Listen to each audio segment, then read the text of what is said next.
Dude, the seats are unbelievable until Cole shit his pants. Nice and early. That was fun. But other than that, yeah. Things have changed. Maybe we'll start off with that. Let me start off with that. All right. We'll throw the Vin Scully thing in there real quick. We usually get the deaths out of the way. I got the Sean Bill Russell too, right? Oh shit, yeah.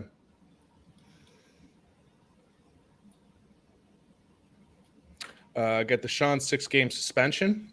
Mm-hmm. I got AFC and NFC South, which of course, when I did it first, I remembered you saying North from last week, and then I didn't look at what you wrote in the text, so I did North, and then about 20 minutes ago, I did South. So we got those. I got 3 teams you're rooting for or rooting against. I had a harder time than I expected rooting against. Oh, I had no issues with this one. I came up with 3. Don't worry. And then we have wide receiver pairs. Yep. And then. Sorry. I got. I'm going to throw Mike Dean a little shade.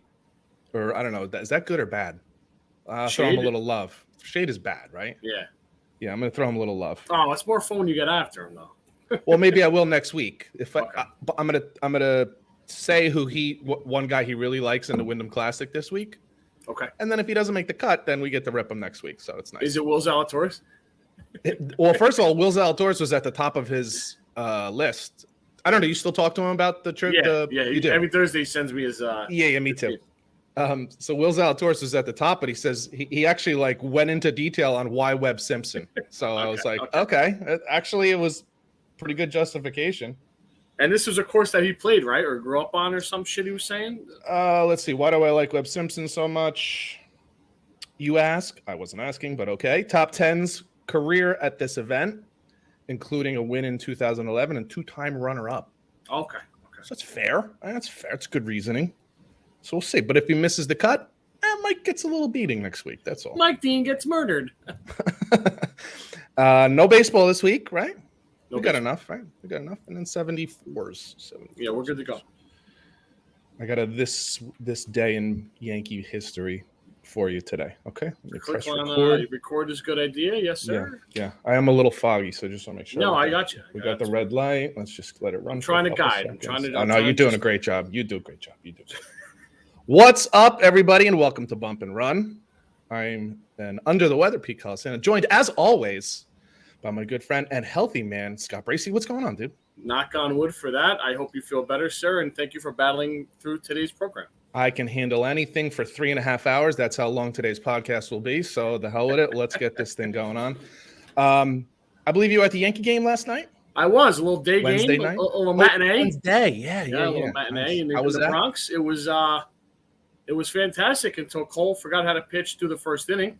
Bastard. Gave up 3 home runs, down 6-0 before the Yankees come to bat. And they were facing one of the best pitchers in the league in Luis Castillo. And it was basically, if we didn't get upgraded in our seats, we would have been back at the bar fairly early. Because there was no way they were coming back from that. And they did not. They lost 7-3. But Pete's working. Beautiful day at the ballpark. Absolutely. It was gorgeous yesterday. And a lot of fun. Thanks for asking. So we got some. Let's start off with some bad news. We always try to get the bad news out of the way first, and then we have fun the rest of the way. Had a couple really important sports icons pass away this week or within the last week, and we thought we at least deserved to show the respect that they've certainly earned. First was Bill Russell. How many times? 11-time NBA champion, high school state champion, 2-time NCAA champion. Probably, I've heard it said this week, and I had to think about it a little bit, but yeah, I guess I'd have to agree. The what would you call it? The winningest player in sports history. Yeah. Right? Other than tennis players, we know tennis players. That's a whole nother. Yeah, team sports wise. Team sports history. Yogi has 10 as a player, and yeah. But then when you include all the stuff from college and before, I mean, it's just yes. It was something else. And then to even on top of that, to do it as a player coach at the end of his career, pretty unbelievable. Yeah. 88 years old. Yeah, full life. Yeah. Full life. Nobody lives forever, unfortunately. A lot of people, Shaq, David Robinson, Akeem, guys, came up and they were saying how great he was guidance as they were coming through the league, and a man's man, gentleman, from what you hear. And he was very active in the community too. I think this always goes unheralded or underreported. He was very active in helping people in underprivileged communities. I remember I actually just heard what's the guy's name? Perkins? Is that his name? Big Perk on ESPN told a really cool story yesterday. He said one of the first times he showed up at practice, Bill Russell was there. And he was so excited because, it was like a hero of his. So he went up to him with a basketball and he says, Mr. Russell, it's my name, blah, blah, blah. And I really, would love for you to sign this basketball. And he says, no, I'm not going to sign the basketball. He says, how about you give me your phone number? And he wanted to be like a mentor to him. That's and awesome. I was like, that's pretty cool. Yeah, that's as cool as it gets, man. Perk still wanted the he still wanted the autograph, and I think he ended up getting it because it's pretty persistent. But to think like an icon like that would say, no, I'm not going to give you my signature. I'd rather give you my phone number. That's a pretty cool story, man. Somebody who probably affected him to this day. Vin Scully also has passed.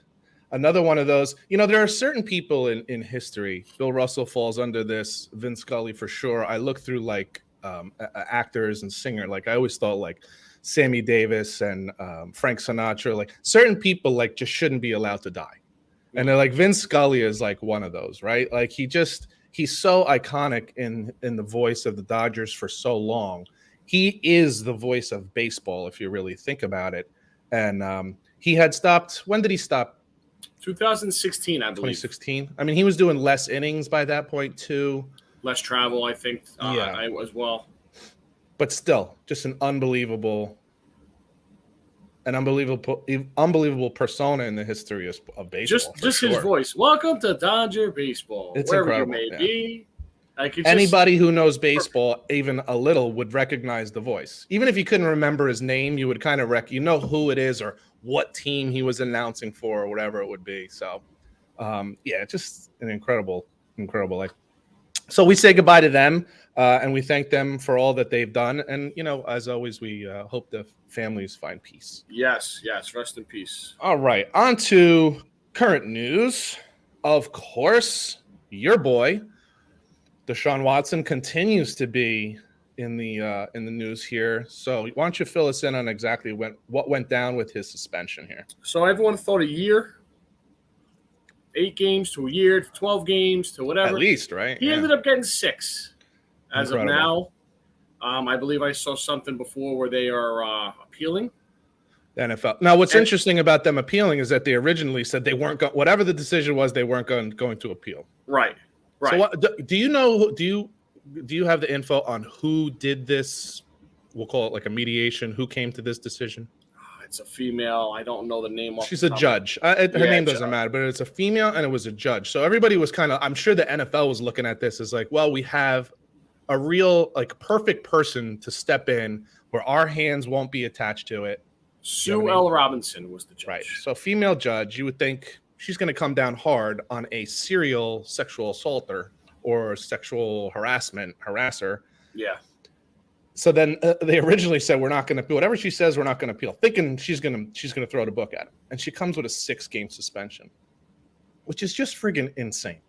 Now, I asked you earlier in the week, maybe you could come up with a list of different suspensions that we've had recently, maybe within the last decade or so or something like that. What'd you come up with? So one that really stands out to me, and I believe you hit this a week or two ago, our friend Calvin Ridley with the Atlanta Falcons. Now, listen, I know Pete Rose with gambling and stuff got banned from the sport. I understand that, but he was betting on his team as a manager. Calvin Ridley got a full season for betting $1,500 on a football game where he was not even active. He was hurt. Was it an Atlanta Falcons game? No, it was not. It wasn't even his own team. No. Yeah. Excuse me, I'm very thirsty today. No, that's all right, by all means. Vontaze Burfict. You might know him as a little bit of a maniac kind of player. He's a little maniac. Mainly on the field, though, right? I think there was a time or two where he got a little rowdy at a bar or a nightclub. Okay. However, he got 12 games for targeting. That might be why Antonio Brown's no longer with us, insane-wise. But DeAndre Hopkins got 6 games for PEDs. 6 games for PEDs, which is exactly the same as what Deshaun Watson is getting right now. It's insane. Right? It's crazy. How about this one? Now let me ask you that PED one, was that accepted or was that what it was negotiated down to? Do you remember? I don't. Like, was it an 8-game suspension that got knocked down to 6? I've always heard 6. Okay, so he just accepted it. Okay, go ahead. Martavius Bryant, indefinitely. For? Weed. Oh, which is pretty much legal in every state now at this Josh point. Gordon, 25 games plus. Why, you ask? Weed. Darren Waller, 16 games, substance abuse. Deshaun Watson, 6 games, 25 pending sexual violence accusations. Let us not forget that the greatest player of all time was suspended for 4 games for not enough air in a football. That case went to court. That was fought in court. That went on for 18 months? Asinine. And this is 6 games for basically slapping your dick around female massage therapist. That's it. It's insane. And the reason, the obvious reason that the league is fighting this is because it's embarrassing. It looks terrible. Give or take half the audience in the NFL is female. They can't be looking at this like, yeah, that sounds fair. Like, that sounds fair. Ben Roethlisberger, 2 rape accusations, and he got 4 games, right? Which, oh, by the way, most sane people thought wasn't enough. There was a lot of heat on the league at the time, which is why we're in this situation with an independent arbiter in the first place, because people were looking at it and saying the league doesn't do enough. The league doesn't come down hard enough. So we need an outside person to come in and drop the hammer in cases like this, which makes more sense. And they didn't. It's really hard to believe. Now, very rarely do I root on the side of the league, like league offices, but this is certainly one that I am, because this is just insane. I don't know what the hell. And what's even worse is in the report, this judge said she absolutely, but with the evidence that she has seen, she absolutely believes that this has happened.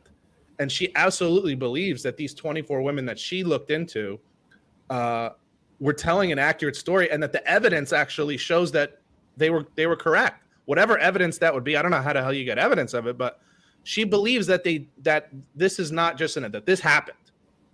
She believes that it happened.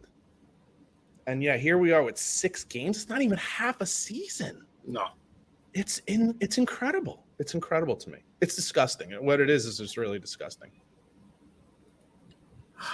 I don't know. I got to be honest with you, dude. I don't know if it moves one way or another at this point. Well, what's interesting, I shouldn't even say what's interesting. What I don't know is, like, who are you appealing to? The NFL is appealing a judgment. Who are you appealing to? In the end, you can do what you want. You're the league. You're the company. The company is the NFL. The NFL can suspend somebody if they want to, because it's, behavior detrimental to the company. So this whole thing backfired on them by thinking they were going to pull some hands-off shit and then they wouldn't have to answer for it. And now they have to answer for it anyway. You said it before with Goodell, with Big Ben, Ray Rice. You think he's just timid now to make a decision? Well, that's why they came up with this system. Yeah. Where in real heavy discipline cases, they want outside arbiters to come in and make these decisions so that they're hands off. Why? Because Goodell used to get too much heat. He was either coming down too hard, too soft, and he was just getting heat from both ends. And now, what this is this makes him look good, right? He said, I'm hands off. We're going to have an outside arbiter come in and make this decision. And when we look and we say, well, it's not enough. Now he says, this is not enough. We need to come down stronger. And the thing in this situation is you're going to have a lot of players defending Deshaun Watson to say, hey, you can't come down harder. You look like a scumbag if you're defending the guy that was sexually harassing 24 women. Right. At least those are the ones we know of. It was probably more, since we know there was about 60 different massage therapists that he went through. So it's actually more. These are just the ones that we know of. You're going to defend him? That it should only be 6 games? So no, Goodell gets the chance and the league gets an opportunity here to look awesome, to look righteous. So this is why the way it's going. Now, if she would have come down with 10 or 12 or a full season, they could have just sat back and say, hey, it wasn't us. It was her. Like, this is, we were hands off. But since she came down soft, they get to look even better by trying to bring in more games. So from a league perspective, this makes them look great that they're fighting it. If they just accepted it, there would be hell to pay, dude. There would be hell to pay. Yep. And this will lead to a segment later on in the podcast that I won't talk about right now, but you will hear about this again later on, I'm sure. Already. So yeah, it's a pretty crazy situation. It has been crazy from the beginning, and with all that has gone on, I think I agree with you. I think it just popped in my head too. Actually, yeah, you know what I'm saying. To think that this has been over a year now, and this is the conclusion that they came to was now. By the way, he didn't play last year and got paid. Yeah. So he sat out a whole season, got paid what, like 18 million? Yep. Was it 18 or 20 million, whatever the hell it was?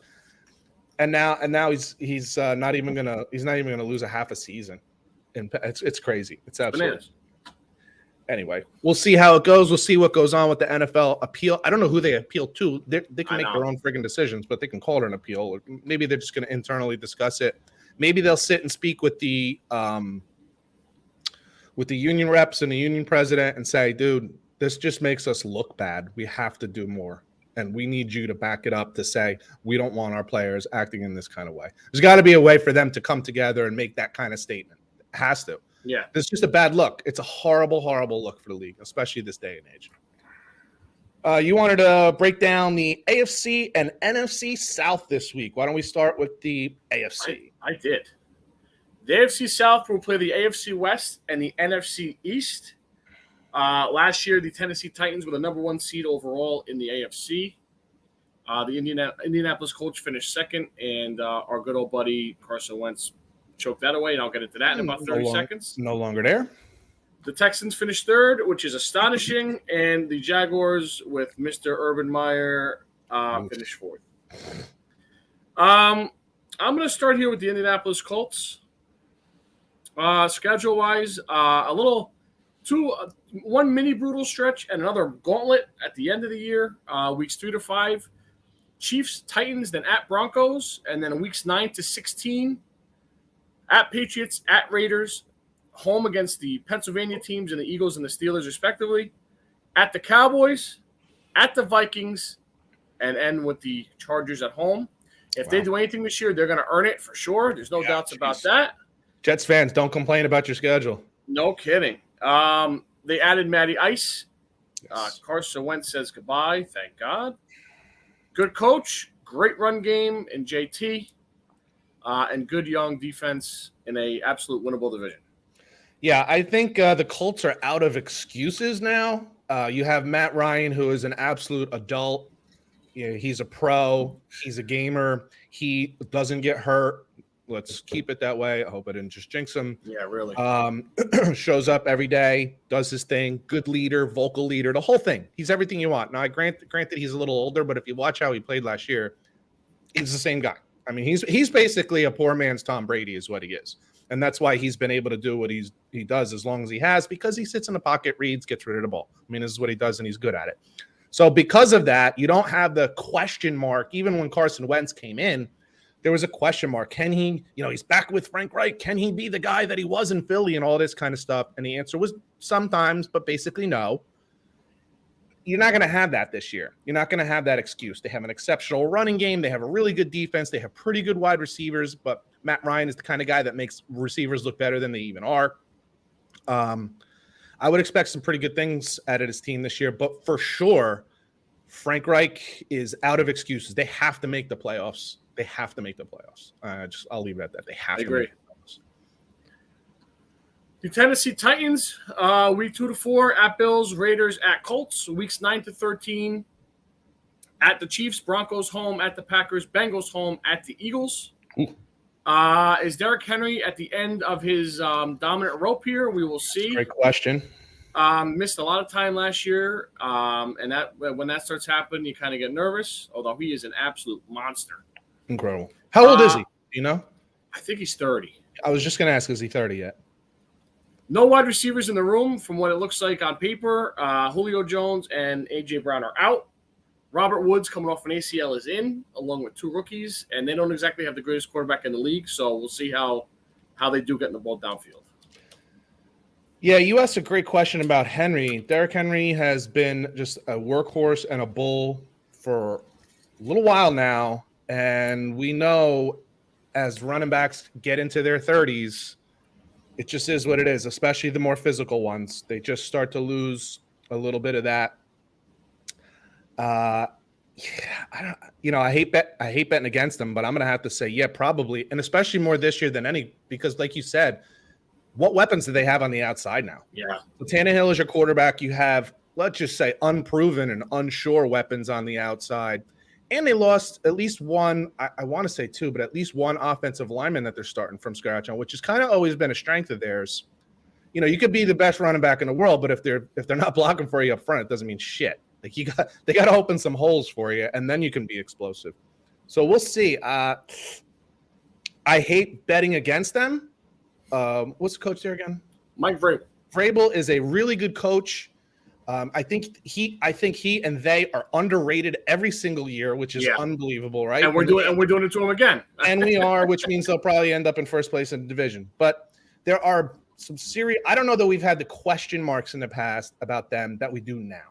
That's it. They've really lost because of salary cap issues. Which don't worry, I don't have the voice for it this week. But because of some salary cap issues, they've had to make some moves. It is what it is, right? And you're trying to like cut and then reload for the future. There's some real questions that have to be answered, and I don't know that Tannehill is the kind of quarterback that can single-handedly answer those questions or carry the load like some other guys can. Even a Matt Ryan can do it a little more than I think Tannehill. He's way more proven. So, going back to Derrick Henry, selfishly for me, they did draft a backup for him. Now, Michigan running back Hassan Haskins, if you watched college football last year, the guy was tremendous. Yes. Behind a good offensive. And yes, he's not as big as Henry, but he has no problem going anywhere you want him to go. And, he ran behind a good offensive line at Michigan. He will run against a run behind a good offensive line in Tennessee as well.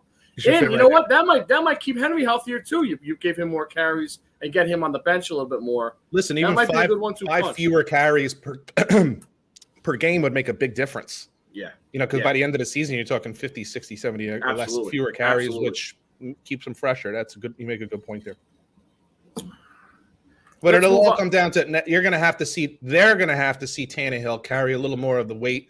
He makes a hefty salary. He gets paid really, really well. So that's the job when you get paid like that. So we'll see. Let's move on to the Houston Texans. Yes. I got to be honest with you here, dude. The whole schedule looks tough when you have the least amount of talent in the league. Oh, yeah. This is a fact, yeah. Our boy Davis Mills, QB1. Who we both like. They didn't help him, though. That's not really a good sign.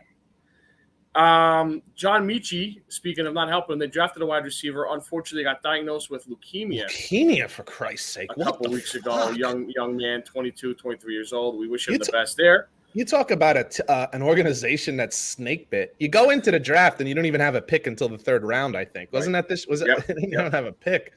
And then you get a kind of a steal, right? In the third round, you're like, hey, this was a first-round talent. What was he, injured last season at the end of the year? SEC championship game, I think. So you're thinking, hey, maybe we stole a first-rounder here late, in the third round, and then he goes and gets hurt. And you're like, or not hurt, but he's not going to probably not going to be able to play, we assume, for the whole season.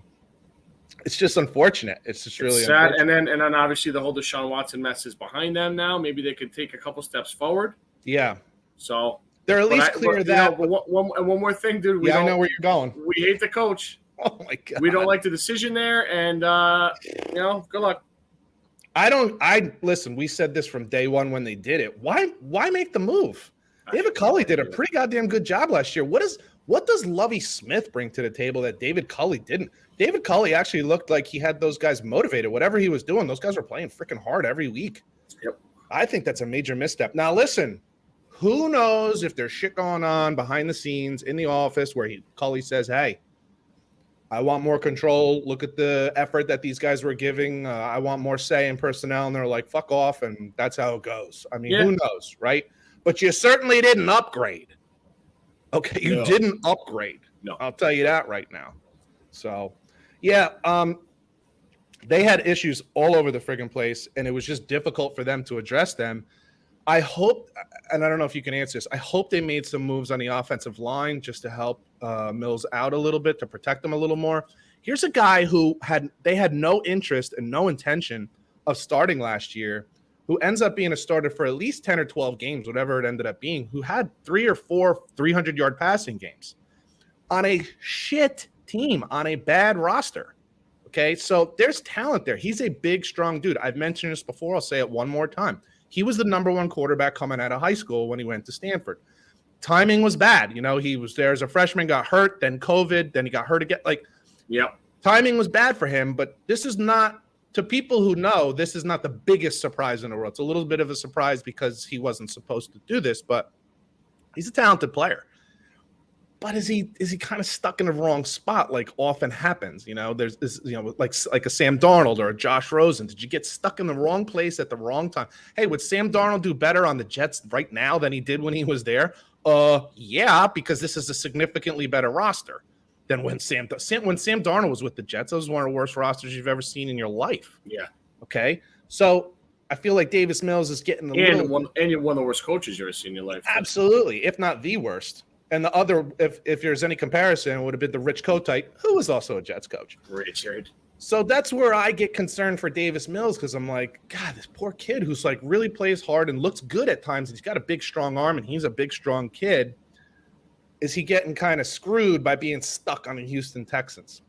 Little side note, there was a little meme that's going around this week that Davis Mills' mom posted a picture of him and said he should get some kind of endorsement from a turtleneck company, because he's got like a pretty goddamn long neck. It was an interesting little meme there. Like a Mike Lennon kind of neck? Yeah, definitely. Thanks, Ma. So yeah, this is where you're trying to get NIL out of college. Exactly. Need some more money because the Texans aren't paying up. The Jacksonville Jaguars, weeks 2 to 4, Colts home, at Chargers, at Eagles. Weeks 8 to 12, Broncos, Raiders at home, at Arrowhead, Ravens at home, Saints at home. Urban Meyer out, Doug Peterson in, Super Bowl champion Doug Peterson in. Where do you stand on that? I like it. I like it a lot. I like him with Lawrence too. ETN back after getting hurt in the preseason last year. They thought they were going to have big things for him. He could obviously be in the slot, be in the backfield, do a bunch of stuff, and they still have James Robinson, who's a good running back on his own right. Did ETN get hurt last year? In the preseason, missed the whole year. Oh, that's right. Pete, you should listen to the show. I just said that. Yeah, it's a good podcast. Trayvon Walker, first pick overall, rush end outside linebacker. Will have some pressure on him to be successful. Surprise, first pick in the draft. And a guy I like a lot is middle linebacker Devin Lloyd out of Utah, went 20. So they're trying to shape up that defense a little bit with the heavy offensive draft last year. They picked up a wide receiver too, didn't they? They signed Zay Jones, I think, might have been the guy. Wasn't there? They had Marvin Jones last year, and they have they got the kid out of Arizona. Oh, Christian Kirk. Yes, they have Christian Kirk. Huge contract. Yeah. So, they need some work on the offensive line too. So we'll see if they made some upgrades. Plus, listen, part of upgrading the offensive line is having a quarterback who can make quicker decisions. I know that sounds crazy, but go back and watch Peyton Manning when he was with Denver, or when he was last couple of years with the Colts. Yeah. It was hit that back foot, get rid of the goddamn ball. But he was able to read defenses so friggin' quick that you were able to do that. So part of your line getting better is the quarterback learning to get rid of the ball quicker. And I think Doug Peterson can definitely help in that area. I think Doug Peterson will definitely help with a young quarterback in Jacksonville. So we'll see about that. I wasn't always so sure about the Peterson thing, because I didn't know how much of what went on in Philly was Peterson and how much of it was Frank Reich. I'm starting to think now it was kind of like similar to what we said last week about Brady and Belichick. It was a little bit of both. Yeah. And together they were really good, and apart, I don't know. We'll see. I don't know. But I think Doug Peterson, I'm starting to believe maybe Doug Peterson had a little more to do with their success than I was probably giving him credit for. So we'll see about that.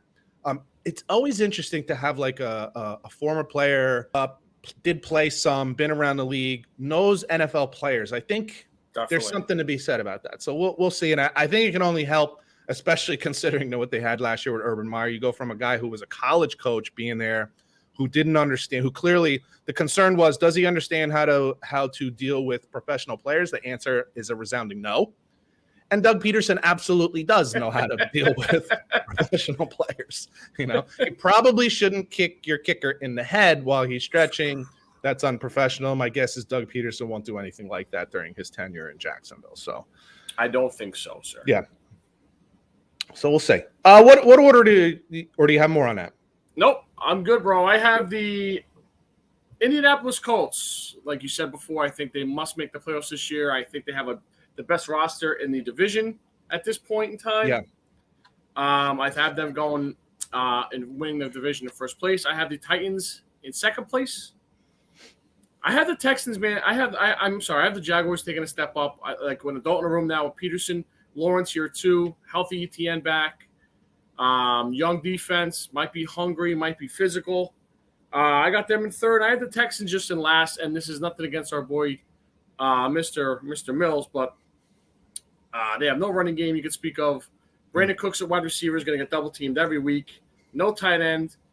I can't name you 3 guys on their defense at this point, so I think it's going to be a long, rough year for the Houston Texans. It's so thin. I have everything exactly the same as you. I think Matt Ryan being on that team, there's a settling factor that happens when you get the guy at quarterback, when you know you have the guy at quarterback, okay? Suddenly, look at – now, granted, this is a much different situation, but look what happened to Tampa when Tom Brady comes in the room. Suddenly, everybody looks at it as like, whatever, I'm getting paid, don't tell me what to do, to I have a standard to live up to. You could say the same thing with Matt Stafford. Although the Rams were already a successful team, Matt Stafford comes in, and now everybody's looking and is like, we got a chance here. And I think that's what's going to happen. You're not going to lose games because of Matt Ryan, which is what absolutely happened last year with Carson Wentz. There were a couple games that they won because of Carson Wentz. There were certainly 2, maybe 3 games that they lost because of him. Oh my God! Horrible decision. So you're not going to get that. And that roster, like you said, is the best in the division. So you have probably the best quarterback. You have the best defense. You have the best running game, probably, because you have the best offensive line. Mm-hmm. I think they definitely win the division. I have the Titans in second. And the reason, to be honest with you, the only reason I have the Titans in second is because the rest of the division, the other 2 teams are pretty bad. Or else I probably would – I got a feeling the Titans are going to take a dip this year. They've lost – over the last 2 years, they've taken a hit in talent.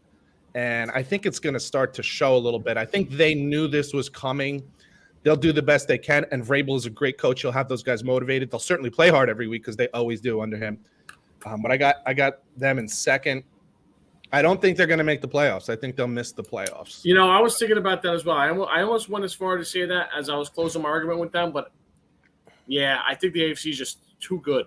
I do. I think they're a lot better than they were last year. And if they get the number 1 seed overall again, then I'll just stop talking about football because I just don't – I won't understand it. That'd be great. Tannehill would have to throw for 5,000 yards, I think. Like, he'd have to have an unprecedented season with 30-something touchdowns. I mean, he'd have to go off. I also have the Jags in third. I could see them winning 5 or 6 games. I think they made some nice upgrades. I think they had a good draft. I think they overpaid for some free agents. But when you're a bad team, you gotta, at least at first, what was it, 4 years ago when the Jags made it to the AFC Championship game, they didn't have to overpay because they were one of the better teams. Well, when you're one of the worst teams, you're going to have to overpay. This is the way it is. Yep. So, they had to overpay, but they had the money to do it. You got a quarterback on his rookie contract. You can overpay for a couple guys to bring in some talent. And they did. And that's why I had the Texans in last, because unfortunately, just like you said, they're just bereft of talent, man. There's just not a lot of good players there. I'm not saying they're all bad players, but I'm just saying there's not a lot of like, oh my God, super talented guy there. You can look down almost every team's roster and say, well, this is not a great team, but this guy, and this guy are pretty goddamn good. Right. There are very few teams where you'll go down the list and be like, yeah, I don't see much. And unfortunately, I think the Texans, I could see them winning 2 games. And on top of that, you have clearly the worst coach in the division, and probably one of the worst coaches in the AFC. So good luck with that. So I could see them like 2 wins. Yeah. 3 wins. I know. It's just tough. The rest of the division got better. Well, the Colts and the Jags got better. The Titans are the Titans. I don't think they're going to beat them. And I just don't know that they made up enough upgrades to keep up with that. So I agree with you there. NFC South. NFC South will play the NFC West and the AFC North. Last year, it was Tampa Bay winning the division with the Saints in second, the Falcons in third, and the Panthers in fourth. We will start with the Tom Brady-led Buccaneers, week 1 through 4, at Cowboys, at Saints, and then home versus the Packers and the Chiefs. That's a tough 4 games to start with. Mr. Brady is back at age 45 after a 2 or 3 week trying to hang out with his family. Probably did not go well and wanted to come back to play football. Arians is out. Todd Bowles is in. Julio Jones is in. Chris Godwin right on track after having an injury midway through the year last season. Mr. Gronkowski has called it a career. That might hurt his buddy Tom. Did they bring in another tight end, though? They have Cameron Brate. I think they brought in somebody. Yeah, I think I can't think of it off the top of my head. They brought in Brady likes Brate, though. Yeah, and OJ Howard went somewhere else too. So I think they did bring in somebody. And they got a day 1 injury in practice, which you never want to lose your center. Yes. Kelly Jansen out. Not Kelly Jansen. I forgot his first name. Jensen's out for a while. They wouldn't say if he's out for the year or out. 10 weeks. Yeah, I think they put it as 6 to 10 weeks. Yeah, I think that's probably what it is. Probably closer to 10. But if they keep things together and they get him back in 10 weeks, fresh, healthy, ready for the playoffs. So right. It could be okay. That's a big if, though. They haven't really been clear and very transparent on what's going on. You heard about some maybe trade rumors that they're going to try to swing, but that hasn't happened yet either. Yeah, we'll see. Yep. Got to get a little deeper in camp for that. I mean, what can you say? They're clearly the class of this division. There's a part of me that wants to just bet against Tom Brady because sooner or later this just can't go on the way it's been going on. Meanwhile, last year he led the league in passing yards and touchdowns. Correct. So I know that's off the books. I can't do that. Listen, there are some things there, but then what's the receiver who's going to be coming back this year? Chris Godwin. Chris Godwin will be back. Obviously, Jesus, I'm totally lost. Mike Evans. Mike Evans. Great combination. We may talk a little bit about that later on. Listen, they got Tom Brady. They got Julio Jones. I don't know. I don't put much into that, but Tom Brady, he'll find a way. First game, Julio Jones gets 3 touchdown catches, and you're like, oh, Julio's back. Julio barely ever practices, and he's never healthy.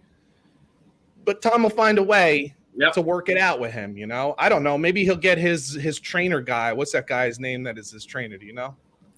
Alex something, Gutierrez, something like that. He'll get him working with Julio, and Julio won't miss a goddamn game this year, and he'll have 12 touchdown catches and end his career. He'll be in a Hall of Fame. A fucking Super Bowl. So, what can you say? Like I just said before, Tom Brady has changed the atmosphere down there. It's still Florida. It's still a little laid back, but it's definitely not what it used to be. There's definitely a higher professionalism. What'll also be interesting is now they have a new head coach. What the hell's his name? Todd Bowles.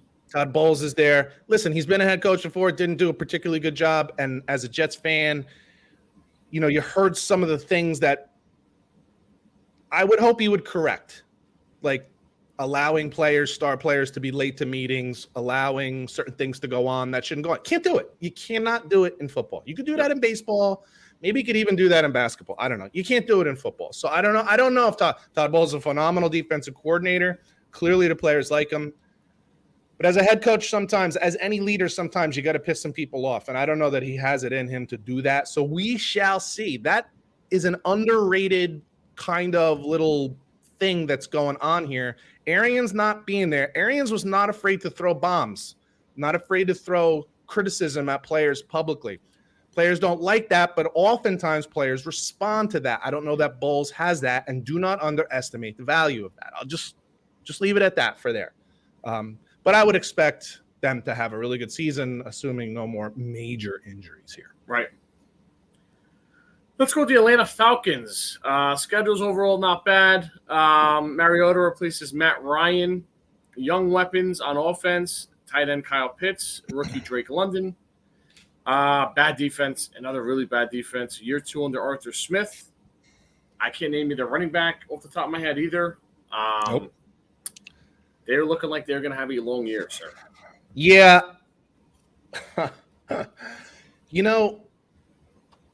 if you're a bad team, but you have a good defense, then you're in games.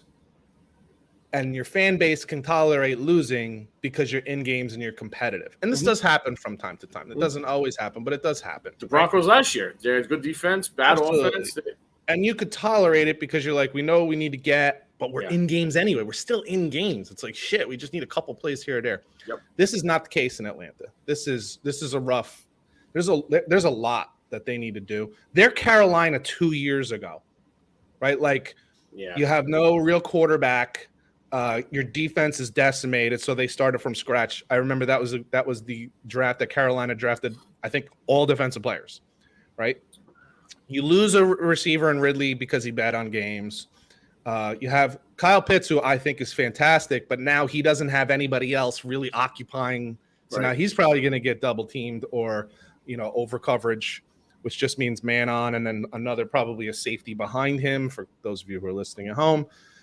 London, we kind of called that one in the draft, which is interesting. And he's nice target for Mariota, but the other problem is Mariota's your quarterback. So, yeah, I think – and there's something about Arthur Smith I kind of like. Yeah. I don't know. There were things that I saw last year. They were competitive for a while, and then at the end of the season it kind of fell apart. But there were things that I like. I just think sometimes there's just too much. There's just too much that has to be fixed. And unlike college football, where all it really takes is one or two recruiting classes to change your entire direction of your program, it's not the case in the NFL. Unless you find your quarterback immediately, it takes a while because there's just a lot of holes to fill, man. There's just a lot.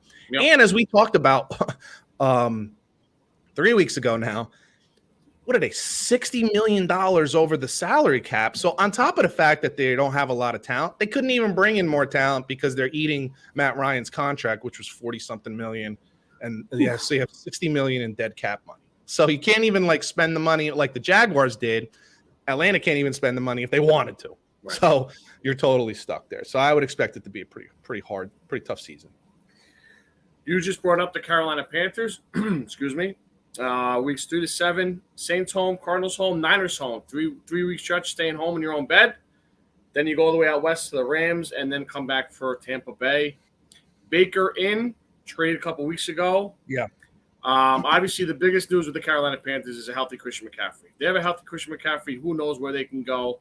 Might be the biggest question mark in the league, though. That's the problem. It could be. Obviously, when he was healthy last year for a month, Sam Darnold was 4-0. Yes. And then obviously you see where that went. Young, aggressive defense. You just said 2 years ago they drafted all defensive guys. And now this is year 3. I think this is the year they get to step up. The division's not super great outside the Buccaneers here. So if you could, like you said, stay in some games. Get a turnover late. You never know what happens. And Matt Rule, pressure's on, pal. Oh, for sure. Put up or shut up. Yeah, I was thinking about this earlier today. I feel like Matt Rule got a little bit of a raw deal last year and being put on the hot seat so early. Agreed. You bring in Sam Darnold and you get off to a 4-0 start, and McCaffrey gets hurt, then Sam gets hurt, and then you go on a nice losing streak, and that's his fault. That's Rule's fault. Right. You bring in Cam Newton, things kind of fell apart. The wheels kind of fell off, and that's on Matt Rule. I don't know that the way that season started, they looked really good. So, and granted, it was a soft schedule, but you're supposed to beat the bad teams. That's the idea, right? That means you're better. And they were improving. So I don't know. I got a feeling. I think Baker Mayfield's kind of been humbled a little bit. That doesn't mean he's not going to be brash, but I think he was humbled a little bit. And I think you might see the best of him this year. This is almost the Browns trading him is almost like Texas Tech saying, even though you won a lot of games last year, we don't want you anymore. And them going to Oklahoma and winning a Heisman Trophy. Yeah, this could be a replay of that, because the reality is, while there are some tough spots on that schedule, I think the rest of the division outside of Tampa is beatable. So I think Matt Rule got a little bit of a raw deal last year in how he was treated. And I think Carolina might sneak up on people this year. How about that? Might sneak up on people. I don't maybe disagree with you on that. The New Orleans Saints, as we wrap up this week's preview, Week 6 to 13. Bengals at Cardinals, Raiders, Ravens, at Steelers, Rams, at Niners, at Buccaneers. Good boy. Hello, new coach Dennis Allen. Sean Payton decided to step away, whatever that means. Wasn't fired, didn't quit, didn't really retire, kind of stepped away. Dennis Allen, I'm familiar with him in his old Bronco days. More of a defensive coach. Jameis Winston, I believe, will be back at quarterback, who was looking okay last year. He was. But that was with a different system, I think. Alvin Kamara, great running back over the last 3 or 4 years, has having some off-the-field issues with an incident that happened at the Pro Bowl last year that has yet to be figured out. So who knows what's going on with him. And the Michael Thomas drama has been going on now over 2 years. I think on to a third year. I don't know what the hell. I think so. I don't know what to expect with him. And obviously he's not going to have Drew Brees throwing him the ball. So I don't know. Yeah, there's a lot of turmoil there. I always get a little nervous when a big-time coach steps down and someone else has to fill in. You know, there's an old saying that says you don't want to be the man who follows the man. Right. And that's what I'm looking at here. I don't care. Was Dennis Allen a head coach before? Did he coach the Rams or something like that? Was he a head coach previously? I want to say he was. What the hell? Was it the Raiders? Cardinals? I don't know. I think. Maybe it's the Raiders. It wasn't successful. It wasn't successful because he didn't stay there very long. It's just things change. You can't just assume that they pick up the pieces when the man leaves the job. Oh, you did it again, didn't you? I don't even know why. Why'd you look it up? Why'd you bother? Trust yourself. It was the Raiders, wasn't it? Jesus Christ. And how long was he there? 3 years. It's longer than I would have expected. So he was the Broncos DC only 1 year, 11. Raiders head coach for 3 years, and then he was with the Saints since 15. So it's been very good defensive coordinator, by the way. Excellent defensive coordinator. But this is what we talked about in the past. Like, not everybody's meant to be a head coach because the head coaching position isn't so much X's and O's. It's leadership. It's an alpha. And I just don't know that Dennis Allen is that guy. Do you have his record? What his record was with the Raiders? I could get it. Yeah. So I have concerns with that. Jameis Winston is the one thing that I look at and I'm like, I think he's going to be okay. I think he learned a lot from Sean Payton. I think he learned a lot from Drew Brees. What was his record with the Raiders? You want to take a guess, sir? Hold on. Over 3 years. 30 games only. So I think he got fired midway through the third year. 8-22? You got the one number right. What 8 the hell? and 28. You said 30 games. Oh, no, that's 3-4 years. Yeah. 8 and 20. Wow, that's bad. Yeah, that's my fault. I guess I can't. What were the seasons? What years were that? Dude, winning percentage of 222. 2012 to 2014. Now, they had no quarterback at the time either. I'm shocked they gave him a third year. Yeah, really. and he lived to tell about it. Like, he lived through the whole season. Who was the quarterback back then for the Raiders? It wasn't Carr wasn't there yet. It was before Carr. Way before. Wow. Yeah, that's what I'm saying. I don't know. I'm drawing a blank. I can't even Yeah, I don't know. Was it Connor Cook? I think it was even before that. Anyway, back to the Saints. I think Jameis Winston is the one thing you will be able to count on. It's all those other things that you just mentioned, plus the head coach that I have questions about, and I don't know. How could you possibly count on Michael Thomas, who basically hasn't played in 2 years? I mean, you can't look at him and automatically say he's gonna be fine. And they drafted Chris Olave out of Ohio State in the first round, who I absolutely do like. Mm-hmm. Don't get me wrong, I like him a lot. Me too. But you're asking a rookie to carry water for your team, and I just think that's asking a lot of rookies. So I don't know. We'll see. There's still a lot of talent, especially on the defensive side of that football. There's a lot of talent. Dennis Allen is a defensive coach, so we'll see. I would expect their defense would still be pretty stout, but there's some things there that scare me, and I would downgrade the Saints a little bit. Yep. Is that the whole division? That's it, my man. What do you got? How do you have it broken down? Go ahead, you start off. Well, I got the obvious choice up top. I got Tampa winning it. Man, you are bold there, sir. Yeah, I know. I'm sure you have something else. Yeah. No, you don't. Sure. I have Carolina coming in second. I really do think that there will be a resurgence with Baker Mayfield. I believe I believe that he's always had that chip on his shoulder. It's how he got to Texas Tech as a walk-on. It's how he went to Oklahoma and did what he did. It's how he became the first pick in the draft. And I think this is a perfect opportunity for them and for him to say, I'm going to do this again. There is talent there. There's people for him to throw to. You have McCaffrey. There's things for him to do there, and it's a little more quiet now. You know what I mean? There's a lot more noise going on in Cleveland with Deshaun Watson, and now Baker Mayfield can just come in and do his job. He doesn't have to worry about all that shit that was going on before. So I have a feeling Carolina's going to sneak up and just get past New Orleans this season. I do have New Orleans in third. I don't know. And I think Carolina might make the playoffs, by the way. I might put them in the playoffs. 10 wins, might do it. 11 wins, somewhere in a 10 or 11 win area. New Orleans, I have somewhere in the 8 to 9 win area, and I'd have them missing out on the playoffs. I just don't have enough confidence in the coach. I just don't. And finally, Atlanta's dumpster fire. They're dead last. They're in Houston Texans territory when it comes to like talent, although they have significantly better receivers. So. Yeah, we got 1-4 the same. I got Bucks obviously winning the division. I have Atlanta coming in probably 3 or 4 wins total. Uh-huh. I can't see them doing a lot of damage. Even though max, I would say maximum. Even though the schedule's not bad, I just don't see it. I don't like Mariota at all. No. I don't even know if he stays healthy through the year too. They're gonna have him run around like an idiot. Hard to count on a guy who hasn't started. Other than individual games here and there, maybe as a fill-in, hasn't started as a full-time starter in like 5 years. Right. That's probably not your guy. I have the Saints and Panthers very equal. Like you could probably do a game or two either way. Mm-hmm. I have the Saints in second now, but if they're both 8 and 9, 9 and 8, it wouldn't shock me.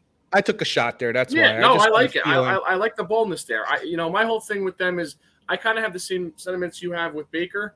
The McCaffrey thing to me. And I know Chuba Hubbard is pretty good as a backup. He's not Christian McCaffrey. No. So that's the big thing for me. Yeah. And Atlanta in dead last? And yeah, Atlanta dead last. Poor roadkill last. Poor Falcons. It's going to be rough. I feel bad sometimes as I'm looking at this. Like, I look at the Texans and I look at Atlanta. I'm like, you already know you don't have a shot at anything. Dude, who's their rookie quarterback they drafted? Who? The Falcons? Ritter. Yeah, he's going to play. Desmond Ritter. He's going to play. Probably sooner than later, right? Yeah, why wouldn't you? He's going to play, definitely. Like, why wouldn't you? You have to see what you have. If you were a good team, if you were even a mediocre team, I would say no. But if you start the season 0-3, 0-4, why not? Why wouldn't you? Like, at that point, who cares? See, this is the difference. You remember when Fitzpatrick was in Miami and Tua was there? I think it was Tua's rookie season. And there were people calling, for Tua to play. Let's see what we got. But Fitzpatrick has got you in the playoff hunt. Yep. You're competitive. You're winning every week. Now, That's why people were complaining. I don't think it was so much that it was Fitzpatrick. It was the fact that you're competitive, you're winning, and we don't want to go to a guy who now we're just basically putting it in a tank. I don't think that's this situation. Now, listen, if all hell breaks loose and they start the season off, 4-2 with Mariota, then you stick with Mariota. You got to win ball games. That's the idea, is to win ball games. And at 4-2, you're some strange way thinking playoffs, right? But if you start off 0-4, 1-5, whatever the hell it is, make the move. What's the point? Yeah. Yep. You're not paying Mariota big money or anything like that, so who cares? At that point, if you're going to lose while gaining some knowledge. I mean, getting a guy like that, that's probably their plan. Let him play half a year, see where we're at, and then hand the reins over. Because if you don't, that's when the Boo Birds come out big time. The Boo Birds. And just shred you to pieces. And this is the one thing that's different about the NFL than any other sport, right? Is that something happens on Sunday and your fan base and the media and Twitter and Facebook and Instagram just shred you to shit for an entire week. Like, the Yankees, you said Garrett Cole went out last night through a shit game. They play again tonight. Well, maybe not tonight or tomorrow. They play tonight or tomorrow. And if they win that game, you'll forget all about that last game, right? Yeah. You won't even remember. You'll be like, what's in the past? But in the NFL, or in football in general, there's a week in between, and there's so much talking. I was going to say, college fan bases are sometimes worse than pro. Come on, yeah, man. So, that's the difference. So if you start out 0-4 and you got this kid Desmond Ritter who went up against Alabama and played okay, you'd be like, come on, put him in for God's sake. And you hear that for 6 straight days. Yeah. What were you going to say? college fans, me being one of them. Oh. That's a fact. That's a fact. Guys, trust me, you don't even hear 25% of what Scotty thinks throughout the week. You only get one day of it. It's going on constantly. And my opinion changes constantly. Within the conversation, it can change. Oh my God. Oh, I could admit that for sure.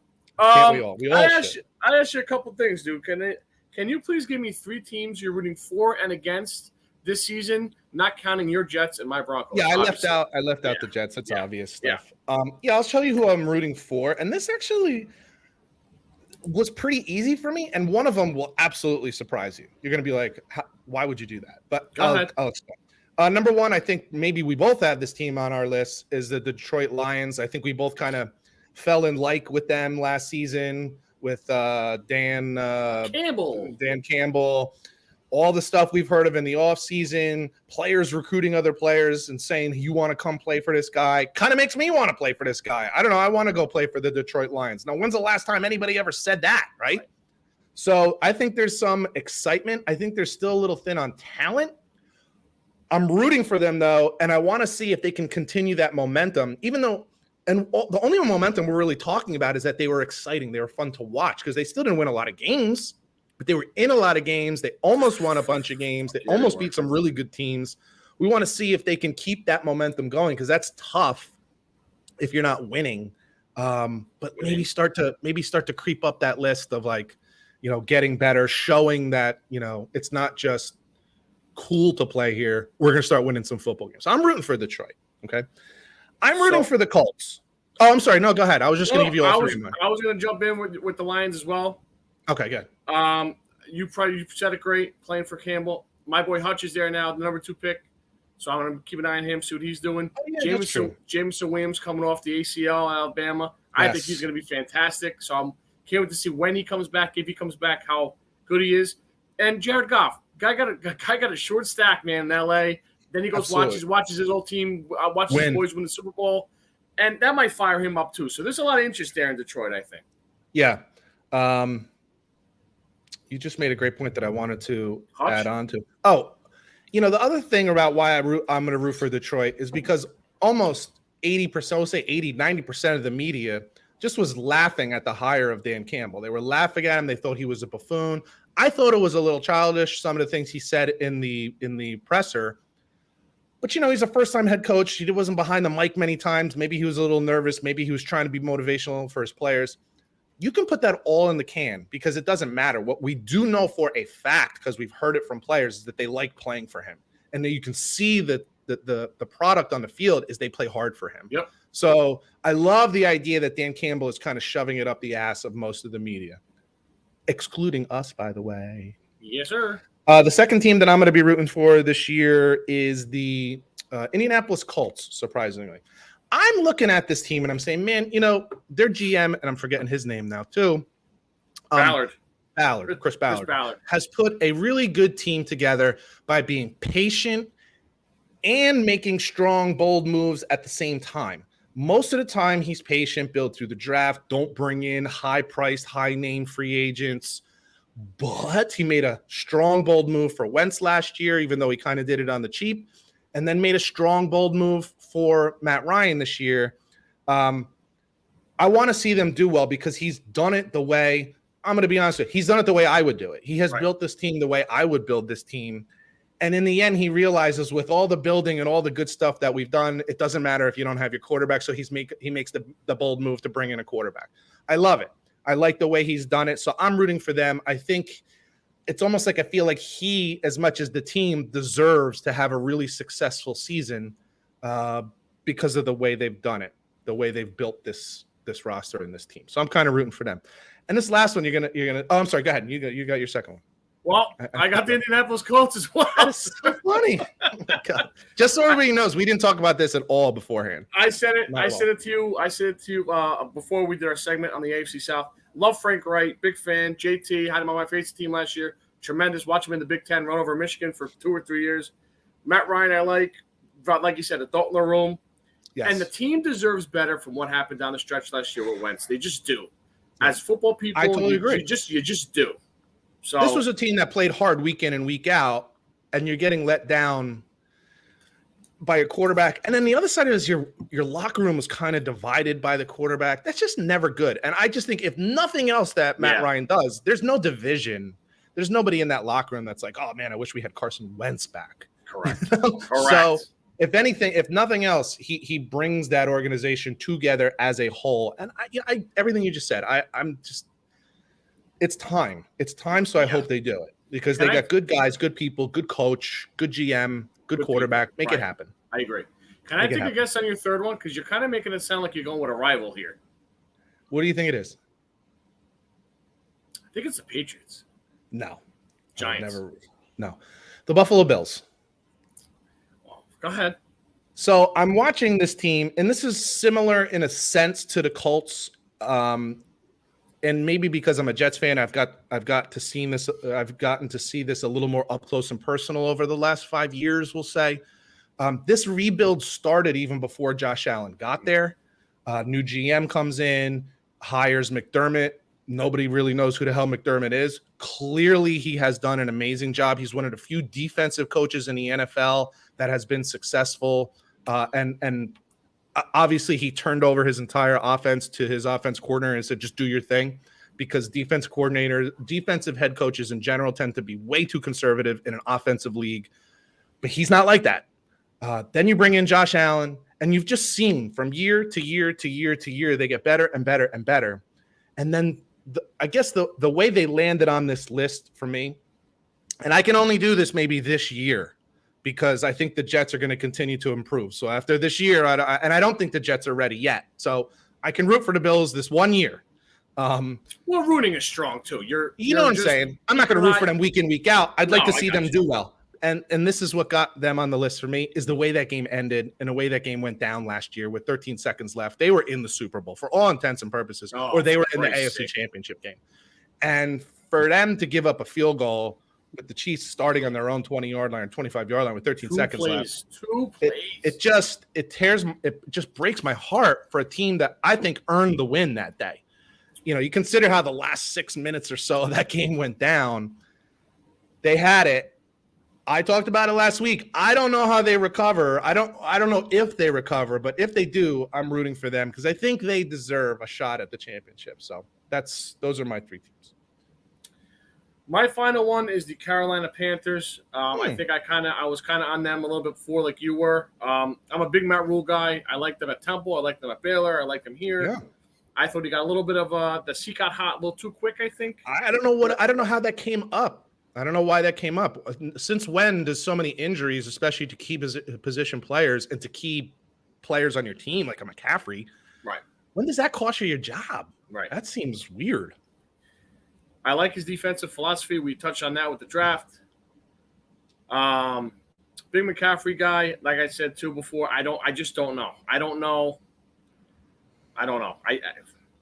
He needs to stay healthy. 2 leg injuries in a row. It just makes me very nervous. He needs to stay healthy. I like quarterbacks with a second chance. You know, they gave Sam one last year, and he kind of was going through it until, like we said, with the injury, and then now Baker gets one. I fully believe Baker will get the nod because you don't trade for him unless you're going to start him. No, yeah. And it's so funny. We've been kind of on Baker's case for the last couple of years, or at least last year, or I have been maybe even more than you. And now I'm kind of rooting for him. Now I want to see him do well. That's screw everybody. Well, and I'll wait. I have the exact same thing I'm going to say with our teams I'm rooting against. So we'll go. Okay. We'll go to that. We'll get to that. All right. My first team that I'm rooting against, is the Cleveland Browns. Agreed. I will. Not so much because they traded Baker. It's because of the way they went about bringing in Deshaun Watson. You have a guy who didn't play last year because the league wasn't sure how many women he sexually harassed. Basically is what went down, and he demanded a trade even though like he was the biggest scumbag in the league last year. And you go and give him like by far the biggest guaranteed contract in NFL history. It's disgusting. It's just disgusting to me, and I hope they don't win a single game. I never root for injuries, so I'm not going to sit here and root for injuries. Right. But there's a little part of me that kind of would like to see somebody get a little bit of their own medicine. So I'll leave it at that. So my first one is the Browns. I totally agree on everything you just said. They're on my list as well. Just an absolute scumbag, weird situation there. And Good luck. Yeah. I hope they crash and burn. My guess is they won't. My guess is once he starts playing, they'll start winning more games because he's a pretty goddamn good quarterback. I just hope they don't.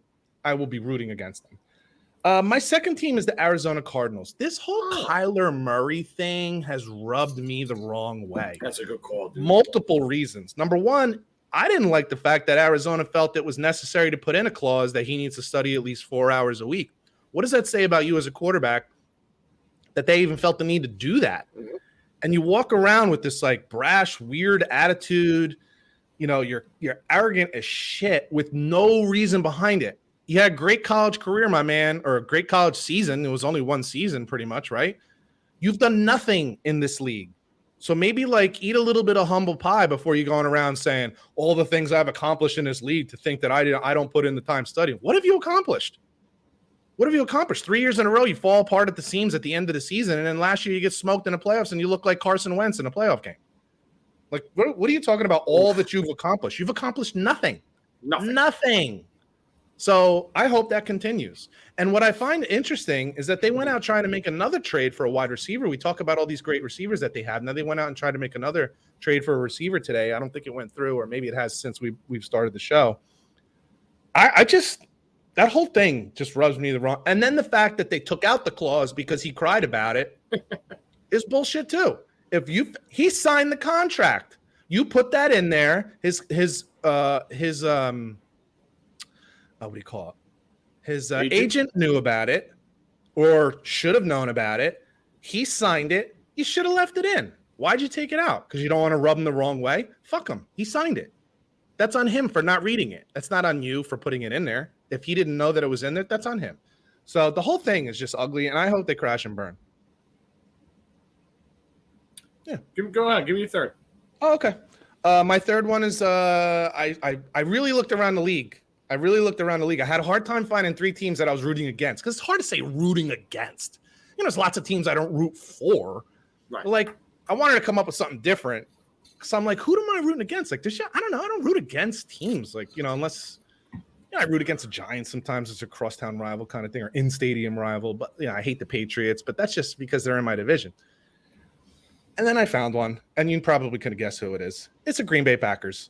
Oh, it's been a long time since it's not because of it's not because of the Packers. You know who it's because of. Aaron Rodgers, who came out today or yesterday talking about having an experience last summer with magic mushrooms, and that's what helped him decide to play. Like, dude, he's dating a Smurfette, some girl with like blonde, like blue hair. You haven't seen this one? No. Oh yeah, it's fascinating. Hell of a body, bright blue hair, like Smurf blue hair. Like, no kidding. He's dating a Smurf, you said? He's dating a Smurf. He's dating Smurfette. Aaron Rodgers. It's just all weird. And I just don't like Aaron Rodgers. I can't stand his smugness. He's a douchebag. And I hope that Devontae Adams not being there, brings him down to earth.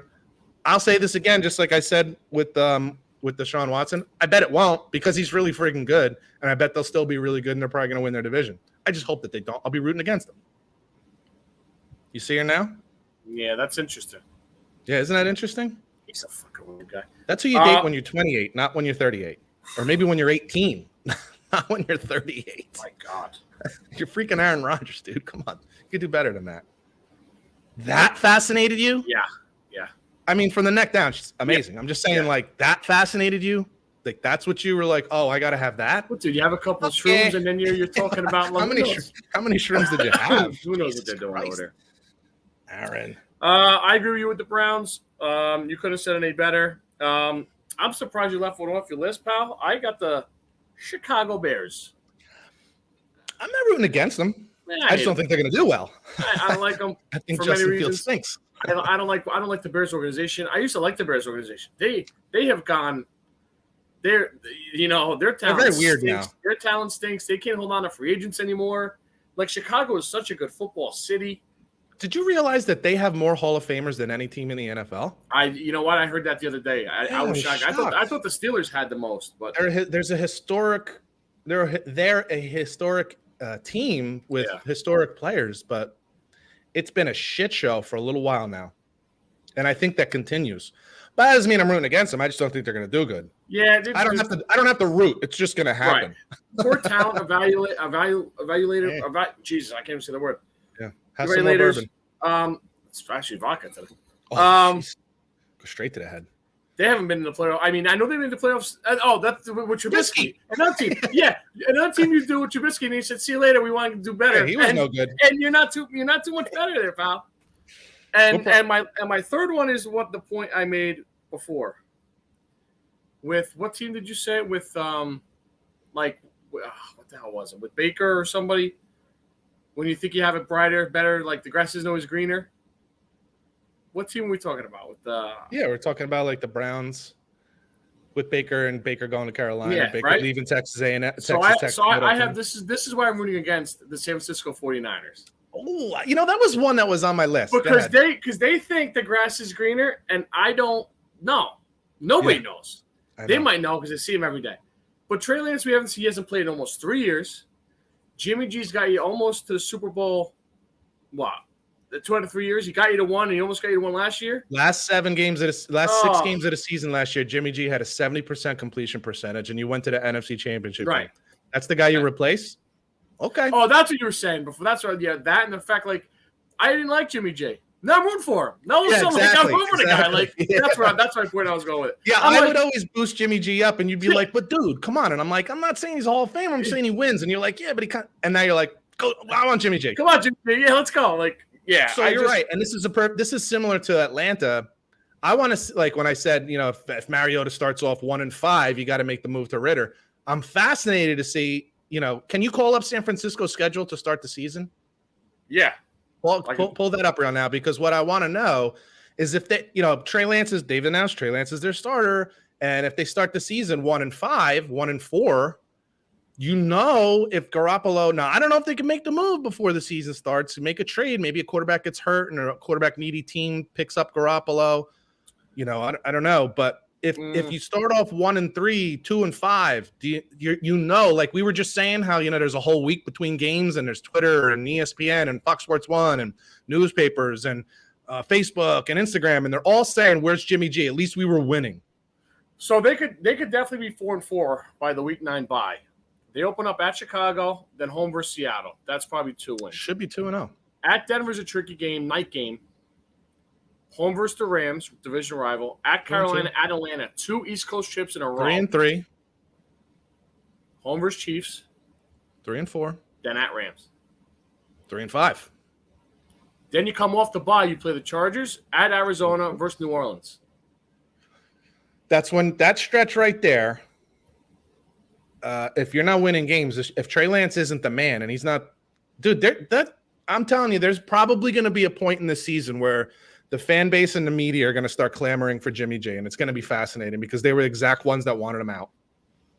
The media is the ones that wanted him out. They want Trey Lance in. Let's get this kid in here. And what do we say is the offseason was going? Might be a good idea maybe to hang on to Jimmy G here because it's not exactly going the way you thought it was going to go. Absolutely. And reports that we hear from camp is that he's doing okay, but the accuracy isn't there. Well, this is a precision offense. So if he's not going to be accurate, if there's going to be issues, don't be so quick to get rid of him. Right. That's an interesting one. That is an interesting one. And you throw a little bit with Shanahan's cockiness too. Relax, pal. Yeah. God's gift of coaching trees and all this bullshit. Come on. Good. That was I think Shanahan was the only thing that kept me from rooting against San Francisco on this list, because I do like him as a coach. It's a risky move, man. It's a risky move. It's a really risky move. I don't know. You always got to question a team. Like, I get it. This is like, it's a very weird situation because we know that Jimmy G is not great. I know. But he wins, and that's what matters. And he's gone to a Super Bowl and an NFC Championship game. In an NFC Championship game, he outplayed Aaron Rodgers in the fourth quarter. Like, I know. And they should have won the goddamn game. So I just think you jump in the gun, and this is what happens in the NFL. This would never happen in college football. This is what happens when there's a draft, and you draft a kid by giving up 3 big-time picks. You have to play him. You have to play him, or else it's like, why did we make the move? And then what happens is now you're 2 years into his contract, and you don't know 3 years into his contract. What if they went out this year with Jimmy G and they won a Super Bowl? He sure as shit isn't playing next year because it's a Super Bowl roster. You just signed Deebo Samuel to an extension. That's a Super Bowl roster. That team should have been in the Super Bowl last year. You can always run the football no matter who's playing quarterback there. Yes. It's a fascinating move, dude. And this is the kind of thing that gets coaches and GMs fired. Because if this backfires, oh my God. Handsome Jimmy G gets benched after going to the NFC Championship game. I'm kind of rooting for it. I could tell. I might not be far behind you.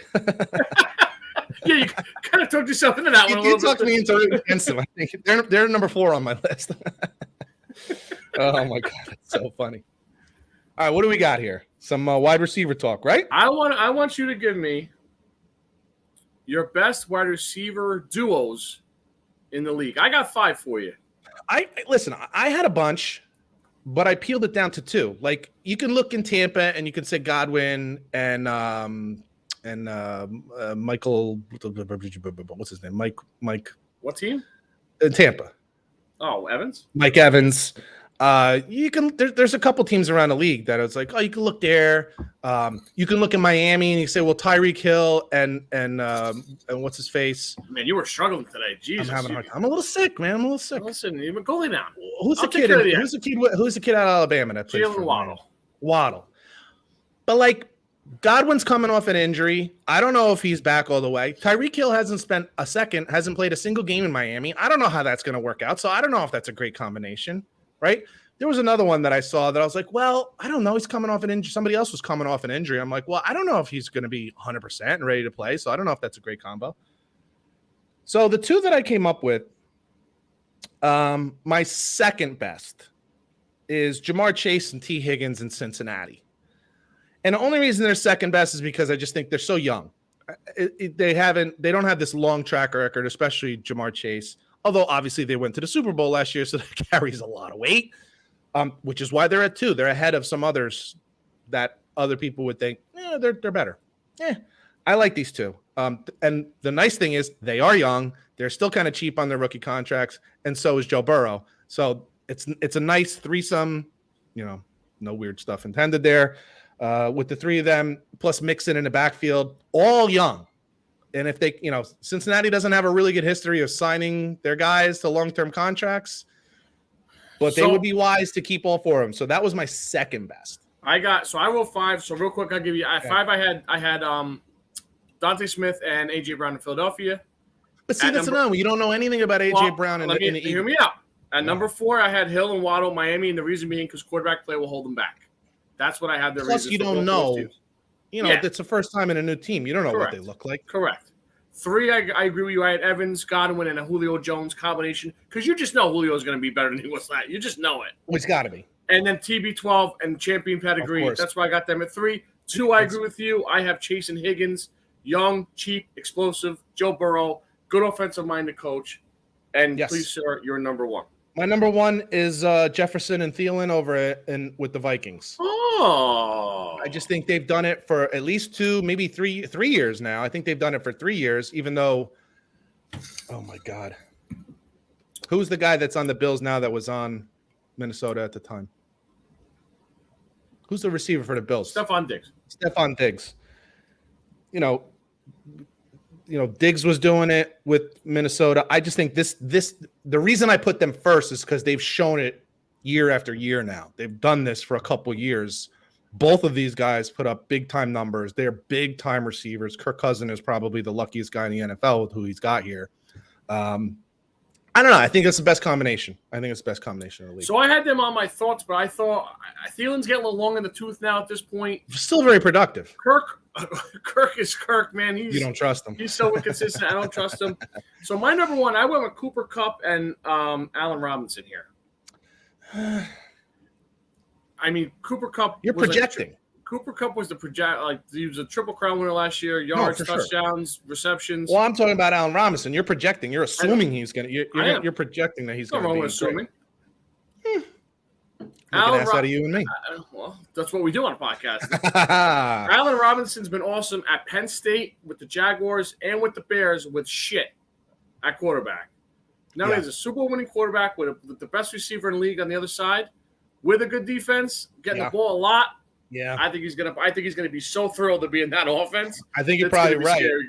I think you're probably right.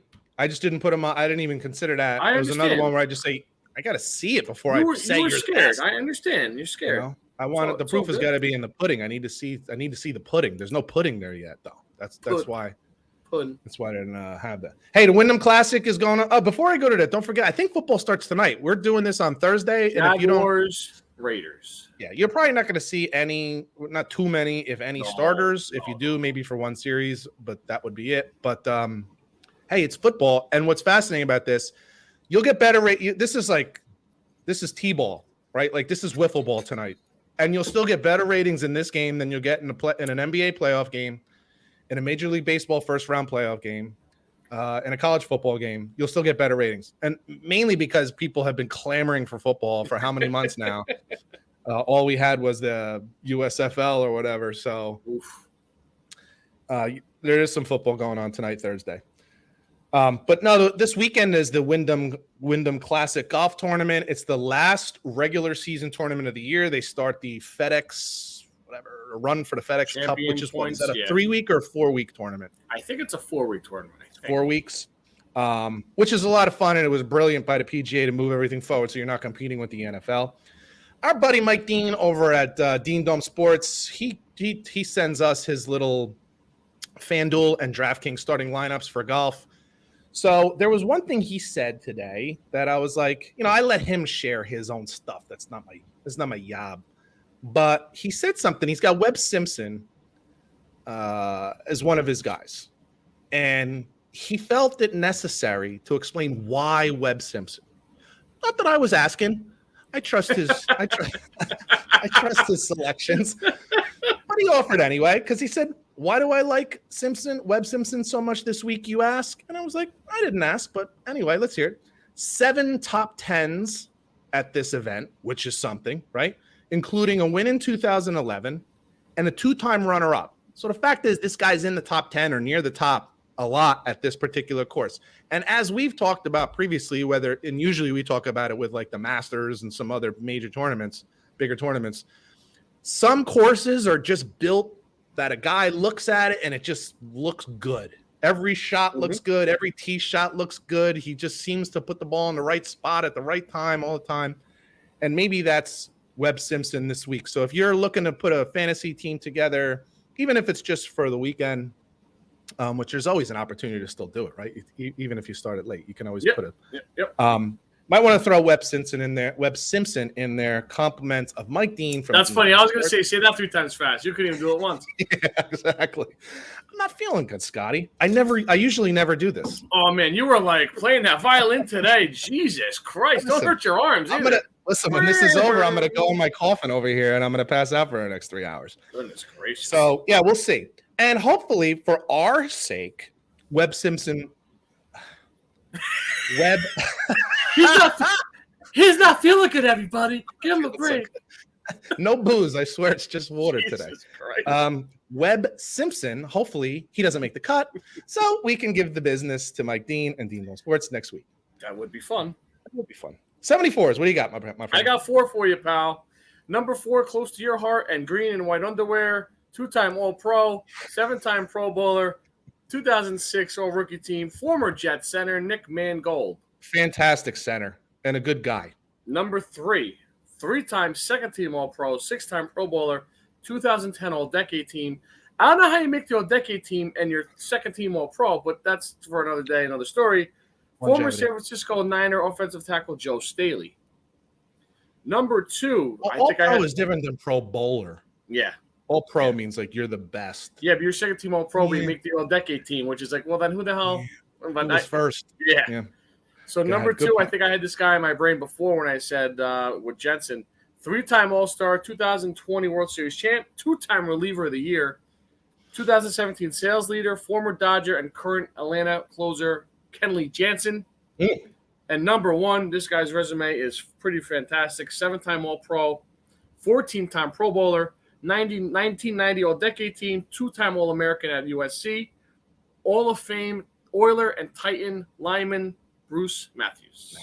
There you go. Very nice list. Thanks, very quality ridden list this week. Thank you, buddy. No stretches, no reaches. It was a good list. Hey, today in Yankee history, how about that? You ready?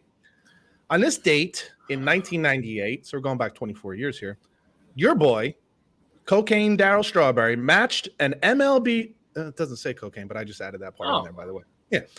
Matched an MLB record by smacking his second pinch hit grand slam of the season. He had done it in May also. That's a pinch hit grand slam. That's not easy. Man, what his career could have been like. If he didn't mess around with dumb shit. And it was still a pretty good career. Yeah. Yeah, it was still a pretty good career. And, it's nice to see he's really, and I'm not being funny here, he's really an advocate for like drug abuse and stuff like that. He goes out there and does a lot of stuff for it. And he's been very helpful. Doesn't always go that way. You kind of hope it was. Hasn't gone that way for Dwight Gooden. So I was going to say, he's been on the other side with Doc still can't stay clean. And Darryl's been pretty good. Good to see. So you think that's two pinch hit grand slams in a matter of like 3 months. Well, that was a magical year, dude. So it absolutely was. He added to it. Tells you the kind of player that he was, the mentality that he had being a Yankee. I think there was a resurgence that he understood. It wasn't just I'm Darryl Strawberry.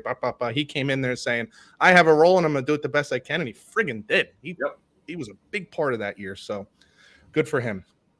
All right, my man. Good job. I was fantastic, even though I couldn't remember a single person's name. Trouble speaking at times as well. I think my voice actually got better as the podcast went on, but now I'm going to go and just die because. Feel better, my friend. We will see you next week. We did it though. Sometimes you got to fight through that shit. Listen, sometimes you just got to fight through it. For Scott Bracey, I'm Pete Colasano. You've been listening to Bump and Run, and hopefully we'll see you guys next week. Later. Peace. I'm going to stop this thing. There we go. All right, go lay down. Did it stop? Yes, it did. Do this thing in the morning if you want, dude. Go lay down, or maybe you feel better later, whatever you. Yeah, I'm gonna go. I gotta make them. Well, I don't have to do it yet. I'm gonna lay down for a little bit. I'm gonna make them dinner, and I'm gonna try to get this done. All right, pal. Feel better. Because I gotta go to work in the morning. Oof. It's gonna be a rough day, but gotta make the monies. And it's fucking it's hot as shit out. It's gonna be a little tough, but gotta do what I gotta do. Take some NyQuil early, dude, and conk out. I am, no doubt. All right, good idea. I took it earlier today, so we'll work out. All right, man. All right, man. I'll talk to you later. Bye.